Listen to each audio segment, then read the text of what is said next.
Welcome back நண்பர்களே, எல்லோரும் எப்படி இருக்கீங்க? இப்போ பார்த்தீங்கன்னா நம்ம கொச்சினில் பார்த்தீங்கன்னா மட்டஞ்சேரி பேலஸ் அப்படிங்கிற ஏரியாவில் தான் இருக்கிறோம். இங்கே பார்த்தீங்கன்னா ஜூஸ் ஸ்ட்ரீட்டுன்னு சொல்லிட்டு ஒரு ஏரியா இருக்குது.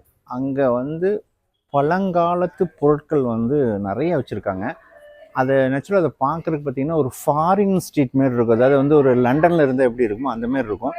கீழே அந்த 2 சைடு பில்டிங்கு கீழே இதெல்லாம் ஸ்டோன் போட்டிருக்காங்க. அதெல்லாம் பார்த்தீங்க அப்படின்னா ஒரு ஃபாரினோட ஸ்டைலில் இருக்குது. இங்கே எல்லாமே பார்த்தீங்கன்னா எல்லாம் மெட்டீரியல் எல்லாம் ரொம்ப காஸ்ட்டாக இருக்குது. துணியெல்லாம் ரொம்ப வந்து இங்கே வச்சுருக்காங்க. அதுவும் இல்லாமல் பார்த்தீங்க அப்படின்னா கடைகள்லாம் பார்த்தீங்கன்னா ரொம்ப ஓல்டு பொருட்கள் வந்து இங்கே அதிகமாக வச்சுருக்காங்க. இந்த இடத்துல பார்த்திங்கன்னா இந்த நம்மளோட கொச்சின் கேரளா பாரம்பரியமான உள்ளே இருக்கக்கூடிய ட்ரெஸ்ஸு, பிக்சர்ஸு, ஃபோட்டோஸு, அந்த எலிவேஷன் வைக்கிறதுக்கு இல்லை ஷோகேஸில் வைக்கக்கூடிய பொருட்கள் எல்லாமே இங்கே வச்சுருக்காங்க. வந்தீங்கன்னா மட்டஞ்சேரி பேலஸ்லேருந்து வாக்கபிள் டிஸ்டன்ஸ் தான், நடந்தே நீங்கள் போயிடலாம். ஆனால் பொருள் வந்து நீங்கள் பார்த்து கேட்டு பேசி வாங்கணும். இல்லைன்னா ரொம்ப காஸ்ட்டு சொல்லுவாங்க. ரேட்டெல்லாம் பார்த்தீங்கன்னா ஒரு சாதாரணமாக ஒரு ரிங்கே பார்த்தீங்கன்னா 3000 4000 வாங்குறாங்க. அதை பற்றி இம்போர்ட்டட் ரிங்கு அப்படின்னு சொல்லுவாங்க. அதெல்லாம் கிடையாது. எல்லாமே வந்து கண்ணாடி பாட்டிலேருந்து எடுக்கக்கூடிய இது தான். கொஞ்சம் பார்த்து நீங்கள் அதை வந்து ரேட்டு சரிங்க. ஆனால் ஃபோட்டோ ஷூட் எடுக்கிறதுக்கும் நம்ம பார்க்குறக்கும் ஒரு அருமையான இடம். ஃபோட்டோ ஷூட் யூஸ் பண்ணிக்கலாம். பொருள் வாங்கணுன்னா கொஞ்சம் கேர்ஃபுல்லாக பார்த்து வாங்கிக்கிங்க. தேங்க்யூ.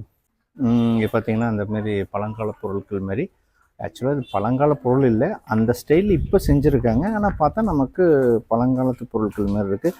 ஒரு சில பொருட்கள் வந்து பழங்காலத்து பொருள் இருக்குது. ஆனால் இருந்தாலும் வந்து எல்லாமே பழங்காலத்து பொருளானா அது ஒரிஜினலானா நமக்கு தெரியாது.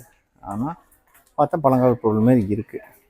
இல்லை இந்த இடம் எப்படி இருக்குன்னு கொச்சின்லாம் இருக்கும். ஆனால் பார்த்திங்கன்னா அவர் ஏதோ வெளிநாட்டில் இருக்க மொழி இருக்கும். அந்த இடம்லாம் பார்த்திங்கன்னா சூப்பராக இருக்குது. ஏன்னா 2 பக்கம் இது பண்ணியிருப்பாங்க. ஒரு சூப்பராக இருக்குது பாருங்க. இங்கே பாருங்கள், அந்த பில்டிங்கும் அதே மாதிரி தான் ஒரு இம்ப்ரூவ் பில்டிங். அந்த லைட் செட்டிங் எல்லாமே பார்த்து செஞ்சுருக்காங்க. அது மாதிரி ஒரு லண்டன் ஸ்டைலில் செஞ்சுருக்காங்க. அது லண்டனில் இருக்கக்கூடிய எஃபெக்ட் இருக்குது பார்க்குறதுக்கு. சூப்பராக இருக்குது பாருங்கள்.